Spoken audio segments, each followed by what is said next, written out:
My mother's voice cut through the terrace air like a blade, sharp and unforgiving, slicing into every corner of my consciousness. Asterisk, you selfish trash.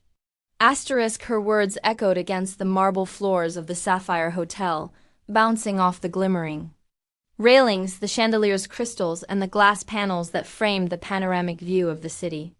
Each syllable was a hammer striking my chest, each one heavier than the last. Then came the coffee. Time slowed as the ceramic pot tipped.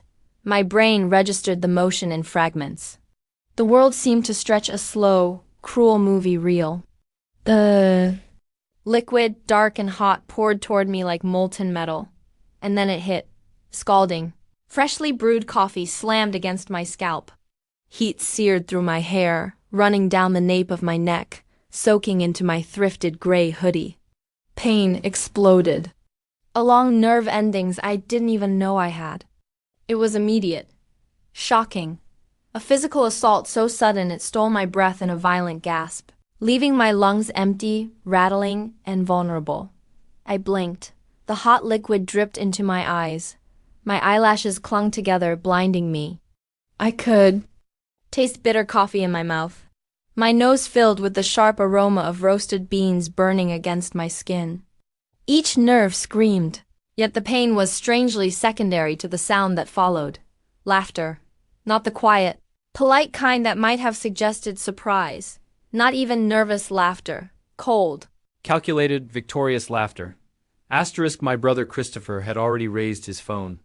The red recording light blinked like a tiny malicious eye, judging me, documenting every second of my humiliation.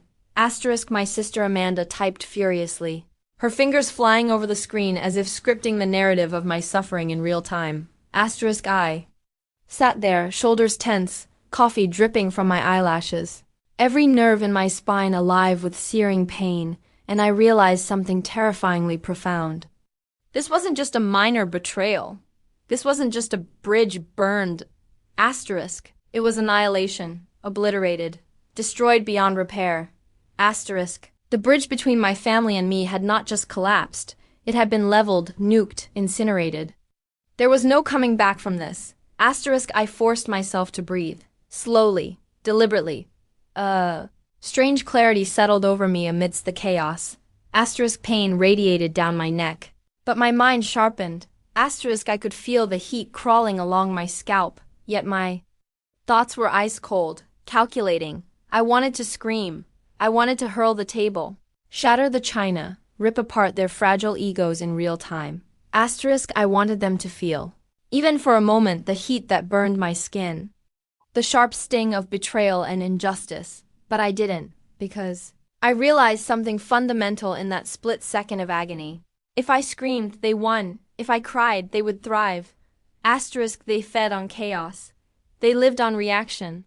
My mother, obsessed with perfection, with image, with her meticulously curated facade.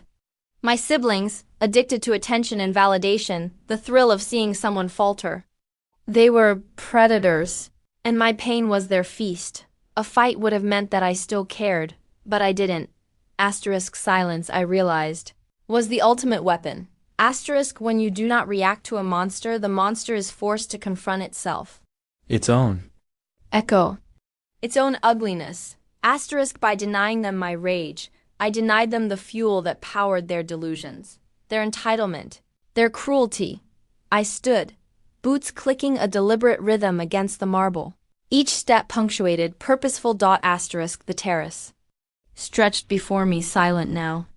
The red recording lights of the phones glared accusingly, but I ignored them. I didn't wipe the coffee from my face. I didn't give them the satisfaction of my reaction. I walked to the bathroom. The heels of my boots made a steady, almost meditative click, click, click against the polished marble floor, like a metronome marking the passage of inevitability. Asterisk. I closed the door behind me and leaned over the sink, staring at my reflection. Asterisk. My hair was matted with dark liquid, sticking in uneven clumps. Asterisk. The skin along my hairline and neck was already reddening, blistering in angry patches. I could see a welt beginning behind my left ear. I hissed through my teeth at the sting, but my eyes betrayed none of it. The urge to scream clawed at my throat, a living, writhing thing that demanded release. I wanted to howl, to unleash everything in a storm of fury. Asterisk, I wanted to march back onto the terrace and make them feel the pain, the humiliation, the injustice. Asterisk, but then I looked deeper into my own eyes in the mirror. They were cold, unflinching, still. And in that moment, a strange icy clarity settled over me. Asterisk, if I reacted, if I cried, if I screamed, they would win. Asterisk, their joy, their laughter, their satisfaction depended on my suffering. Asterisk, I had already survived the coffee. I had already survived the assault. I would survive them. I grabbed paper towels, dabbed the worst of the liquid from my neck, careful, precise, deliberate. Asterisk, I hissed, skin peeling slightly, tender, raw, asterisk, pain burned. But my face remained neutral. Unreadable. I would not give them a single frame of content. I returned to the terrace. The table was quiet. Too quiet. Asterisk, the air itself seemed to tremble with anticipation. Electric with malice. Christopher smirked, phone still raised. Amanda's fingers flew across the screen. Already drafting captions. Asterisk, Angela stood arms crossed, waiting for the apology she thought she deserved. Asterisk, I reached into my damp hoodie pocket. Four $20 bills. $80. My share of a breakfast I hadn't eaten. I placed the bills beside the empty coffee pot, smoothing each one with care, aligning them perfectly. Asterisk, and then I walked away. Run, Christopher shouted. Go cry in your truck. I didn't speed up. I didn't look back. The silence I left behind was heavier than any scream. It was not weakness. It was control. It was final. They thought they had won. Asterisk, they hadn't realized. They had just filmed the moment their power over me died. I walked back into the terrace, but I didn't sit. Asterisk, every step was deliberate, each heel clicking against the marble in a rhythm that felt like a heartbeat of defiance. Asterisk, the air was thick with malice, the sunlight catching the steam rising from the coffee pot as if mocking me. Christopher's smirk was a shield. Amanda's phone glowed, her fingers poised, ready to immortalize my pain in pixels and captions. Asterisk, Angela, chest heaving, arms crossed, radiated fury, the kind of fury that could have knocked over anyone else. Asterisk, but not me. I reached into my damp hoodie pocket and pulled out my wallet. 4 $20 bills. $80. My share of the breakfast I hadn't eaten. Asterisk, I placed them on the table, smoothing them out with a precision that bordered on ritualistic. Asterisk, flat. Perfect. Controlled. Asterisk, a silent statement louder than any argument. Louder than any scream. Then I turned. I walked away. Asterisk, Christopher's voice called after. Sharp and incredulous. Asterisk, run away. Go cry in your truck. Asterisk, I didn't accelerate. I didn't look back. The silence I left behind was heavier than any scream. It was a door closing, a lock turning, a chain snapping into place. Asterisk, the kind of silence that reverberates in memory long after the sound of anger has faded. Asterisk, I climbed into my 10-year-old Subaru, the faint smell of stale coffee hanging in the cab like a ghost of the morning's violence. Asterisk, my hands trembled, not with fear but from the sudden drop of adrenaline, the kind that comes after surviving a storm. The key turned in the ignition. The engine roared to life, a low, steady growl that mirrored the quiet power building inside me. Asterisk, I drove out of the Sapphire Hotel parking lot, merging onto the highway, each mile putting distance between me and the people who shared my DNA but not my integrity. Asterisk, the conflict that had erupted over coffee and a few words was, in reality, far more complex. Asterisk, Christopher had cornered me earlier, his voice all charm and desperation. Asterisk, Emma, he had said, flashing a smile that didn't reach his eyes. I just need a bridge loan. 50,000. You have good credit, right? Asterisk, he had no idea that 3 weeks ago I had sold my AI safety company, SafeMind, to Google DeepMind for $110 million. Asterisk, he had no idea that my net worth now hovered at $250 million. Asterisk, He thought I was a struggling coder in a cabin. Because I couldn't afford the city. He believed he held the power. I refused calmly. Politely. That polite refusal cracked the veneer of civility. You're so selfish. He sneered. Mom pays for everything for us. And you can't even help with a loan. And that was it. The trigger pulled. I realized then. They weren't angry at me for being poor. They were terrified of me for being free. My family had built a world of paper tiger wealth appearances without substance. Christopher drove a leased Range Rover he was 2 payments behind on.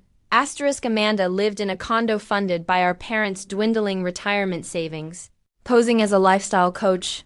Angela flaunted designer labels she bought on consignment, wearing them once, returning them after exhibition. Their lives were liabilities dressed as assets, debt paraded as luxury, illusion masquerading as wealth.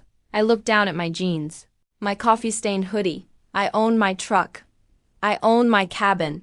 I owned my intellectual property. And now after SafeMind, I had enough capital to buy and sell their entire zip code if I wanted. Freedom.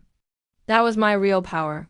I drove toward the urgent care clinic, my mind already calculating, analyzing. The emotional part of me, the one that had grown up craving a mother's love, wanted to curl into a ball and cry. The logical part, the CEO, the strategist, was already drafting the police report in my mind. They had wanted to teach me a lesson about my place in the family. They were about to learn a very expensive lesson about mine in the world.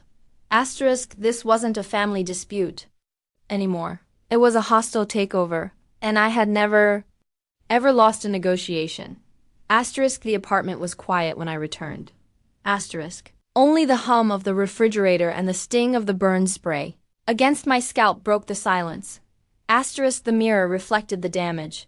A blister forming just behind my left ear. The skin along my hairline raw, angry, exposed. I didn't cover it. I wanted to remember.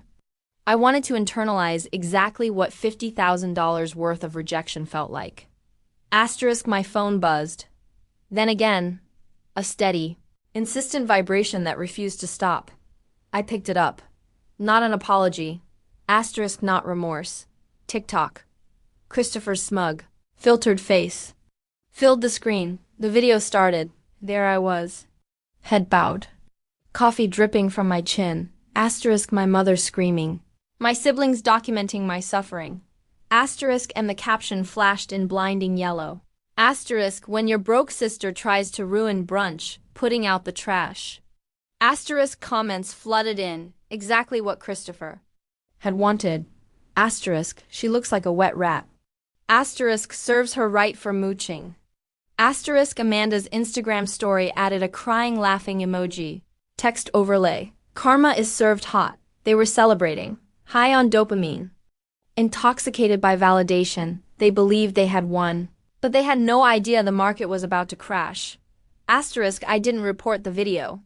I didn't comment. I took screenshots. 3 sets. The video, the captions, the timestamps. Saved them too. An encrypted drive, folder labeled evidence. Then I made myself tea, not coffee.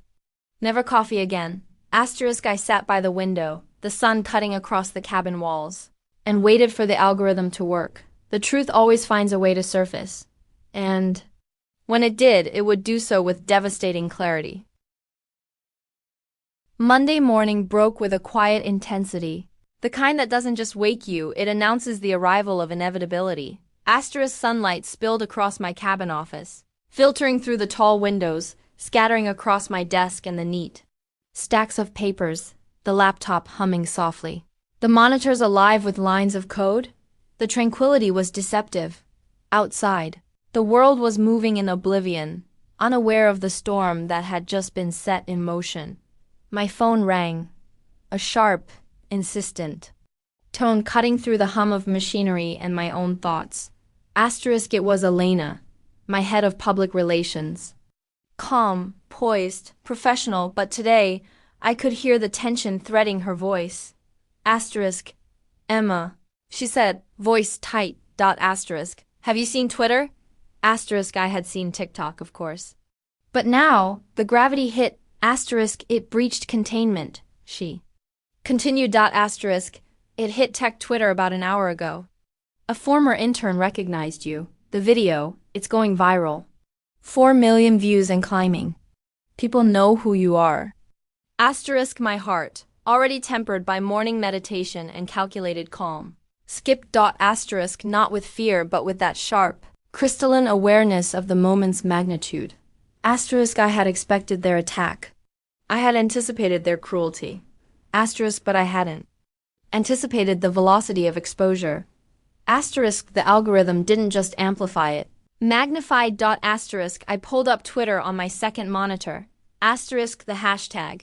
Hashtag SafeMind was trending. Asterisk, top posts displayed a jarring, almost cinematic side-by-side comparison. Asterisk, on the left, a polished, formidable image of me on the cover of Wired magazine.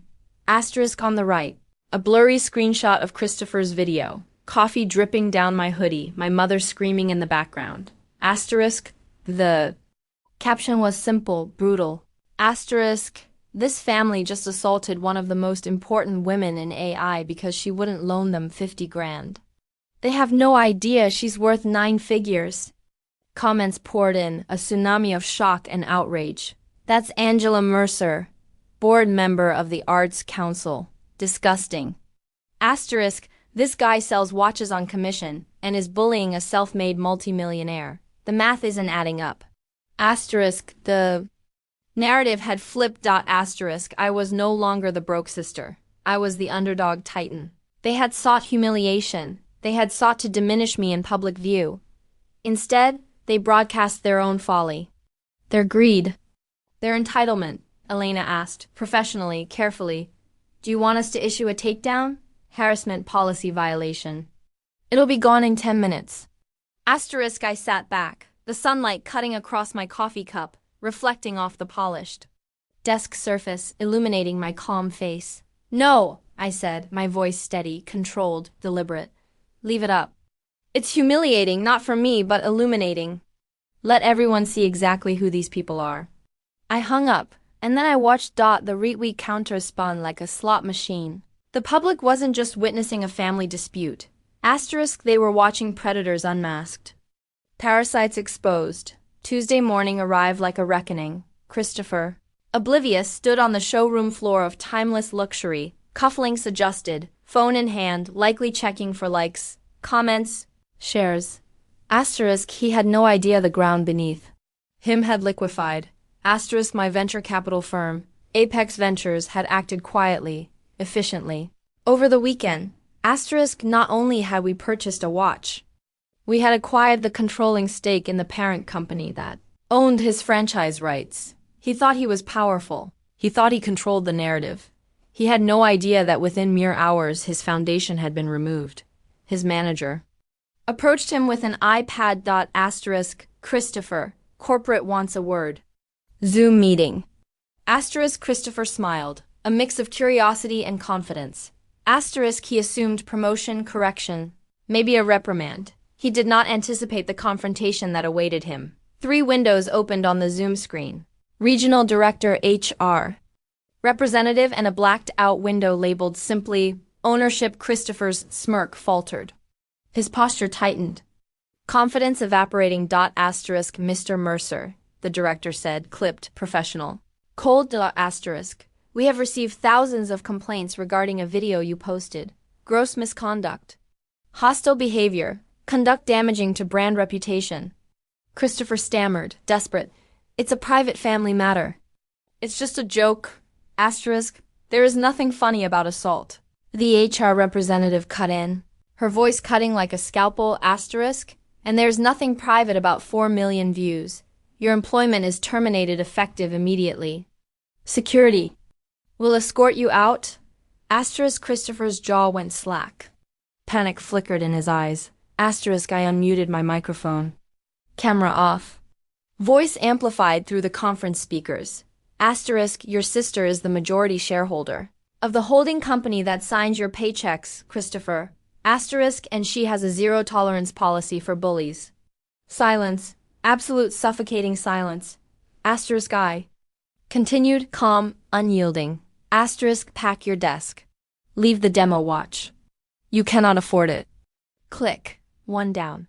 Thursday arrived like a storm barely contained. Asterisk from the safety of my kitchen island. I watched them through high-definition security monitors, every movement magnified, every expression sharp, every intention readable. Asterisk Angela's luxury sedan, of course leased, was idling aggressively at the iron gates of my estate. Asterisk 20 acres of woodland surrounded my modern glass fortress. Purchased through an LLC 6 months prior, invisible from the road. Asterisk they must have hired a private investigator to locate it. Their desperation and entitlement driving them forward. Asterisk Angela leaned against the intercom, her face distorted through the camera lens, rage bubbling over into frantic pleading. Asterisk Christopher paced behind her, kicking gravel, exhaustion etched into every line of his body, the terror of unemployment already sinking in. Asterisk open this gate! Angela screamed, voice cracking, trembling between fury and disbelief. Asterisk, you tricked us! You let us think you were poor! You liar! Their narrative was inverted, not the coffee assault, not their cruelty, but me, the deceiver. Asterisk in their twisted logic. My success was betrayal because I hadn't shared it. They felt entitled. Christopher leaned into the camera, shouting, Asterisk, we know you're in there, Emma. You owe me my job. You owe us. I pressed the talk button, voice cold, measured, metallic through the intercom speakers. Asterisk, you are trespassing on private property. Angela shrieked. Trespassing? I am your mother. You have millions, millions. And you let me wear last season's coat. You let us struggle. Ungrateful, manipulative. I responded calm, flat. I am not your mother. I am the selfish trash you poured coffee on. I glanced at the second monitor. A black SUV was pulling up behind their sedan. Flashing lights reflected silently off Angela's car. Also, I added, voice deliberate, you should know I have a restraining order pending based on the assault. The police arriving behind you are here to enforce it. Angela's face crumbled, rage evaporating into fear. Christopher froze. Asterisk every ounce of aggression. Dissolve. Asterisk. Goodbye, I said, and cut the feed. The silence that followed was absolute. Not a silence of peace, but one of expensive, irreversible consequence. Asterisk the kind of silence that echoes louder than a scream. Carrying the weight of finality. Asterisk 2 weeks later, the aftermath had settled like dust.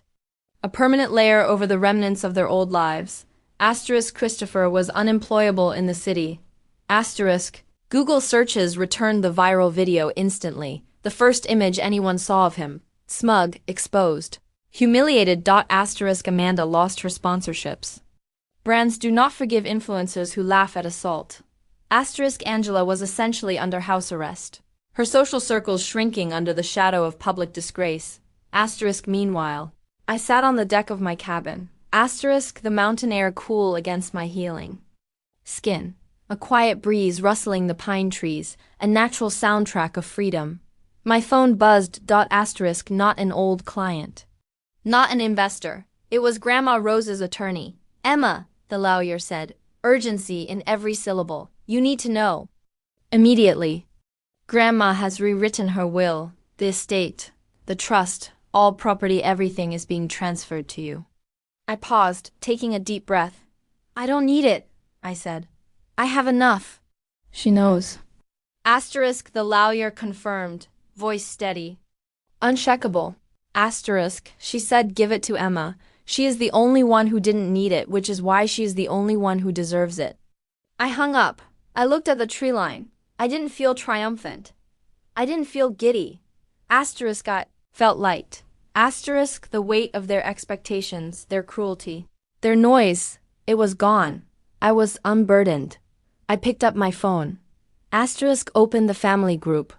Chat for the last time. Press delete. The sound of that click was louder than any argument, any confrontation, any viral post. It was the sound of freedom, of finality. Asterisk of absolute control reclaimed. I whistled for my dog, climbed into my truck. Asterisk. The rearview mirror showed nothing behind me. Asterisk ahead lay the horizon, endless, empty, and mine. Asterisk for the first time in my life, the road ahead was entirely mine, and I drove. With silence as my companion. Asterisk with freedom as my fuel. Asterisk with victory not loud, not gloating but absolute quiet, unshakable.